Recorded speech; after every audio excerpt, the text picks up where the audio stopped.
नमस्कार, मैं प्रदीप राज डुगडुगी डिजिटल खबर में आपका स्वागत है। आइए लिए चलते हैं आपको खबरों की दुनिया में। खबरों की दुनिया में जाने से पहले हमारे चैनल को सब्सक्राइब आप जरूर कर दें। कहीं भूख से बिलख रहे हैं लोग तो कहीं गोदाम में ही सड़ गए 147 क्विंटल चावल। अब इन्हें डिस्पोज करने की हो रही है तैयारी। धनबाद के बरमसिया में स्थित एफसीआई के गोदाम में 147 क्विंटल चावल पड़े पड़े सड़ गए। अब इन्हें डिस्पोज करने के लिए नगर निगम को पत्र लिखा गया है। अगर अधिकारियों ने लापरवाही न बरती होती तो इससे कई लोगों की भूख मिटाई जा सकती थी।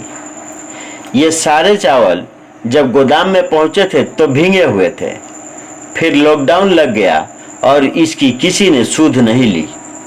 अब इसे नष्ट करने की तैयारी की जा रही है।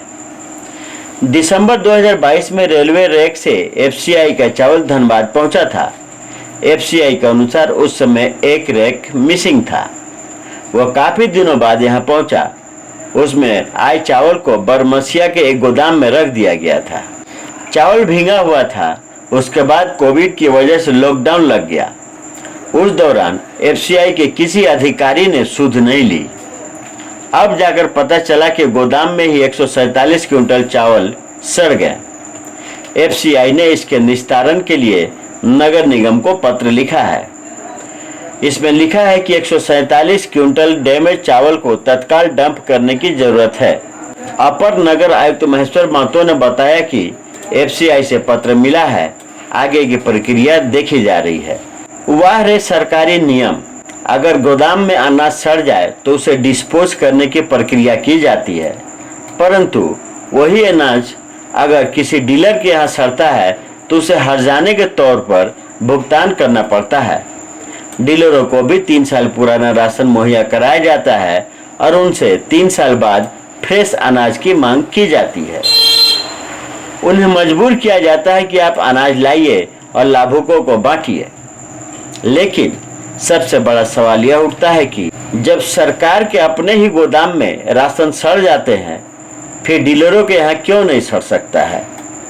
जब सरकार के यहाँ चावल, गेहूं या अन्य प्रकार के राशन सड़ने पर डिस्पोज की प्रक्रिया है, फिर डीलरों को इस तरह की सुविधा क्यों नहीं दी जाती है? डीलर चीखते हैं, चिल्लाते हैं, पर उनकी कोई सुनने वाला नहीं है। उन्हें 1 किलो भी अनाज डिस्पोज करने की अनुमति नहीं दी जाती है।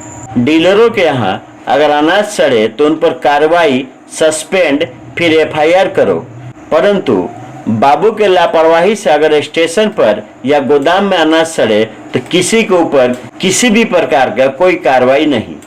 काहे भैया? एक ही जगह पर 2 तरह का भेदभाव काहे? एक ही प्रकार के काम पर 2 तरह का रवैया काहे?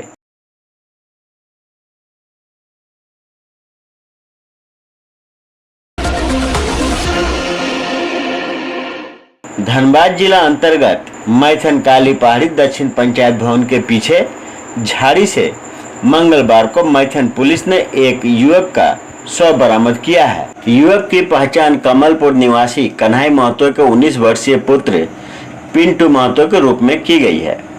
मैथन पुलिस शव को कब्जे में लेकर पोस्टमार्टम के लिए धनबाद भेज दिया है।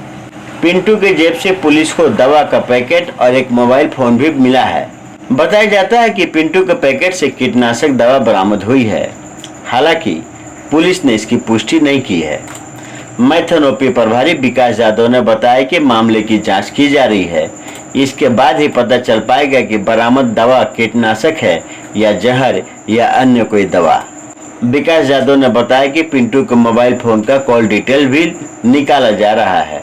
घटना के संबंध में बताया जाता है कि पिंटू पिछले 10-15 दिनों से अपने माता पिता से बाइक खरीदने की जिद कर रहा था, लेकिन उसके माता पिता ने असमर्थता जताते हुए बाइक खरीदने से इनकार कर दिया था। तब से वह गुमसुम रह रहा था, किसी से कोई बात नहीं करता था। रविवार को पिंटू बिना कुछ बताए ही घर से निकल गया था। शाम तक जब वह घर नहीं लौटा तो उनके परिजनों ने उसकी काफी खोजबीन की, लेकिन वह नहीं मिला।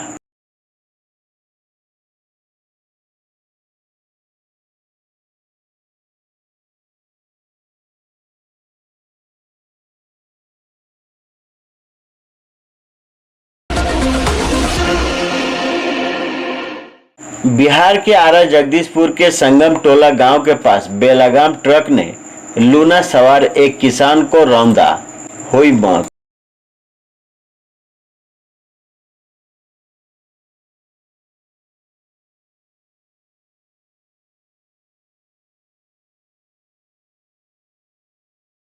तो ये थी अब तक की खबरें। आप देख रहे थे डुगडुगी डिजिटल खबर। अब मुझे दीजिए इजाजत। नमस्कार।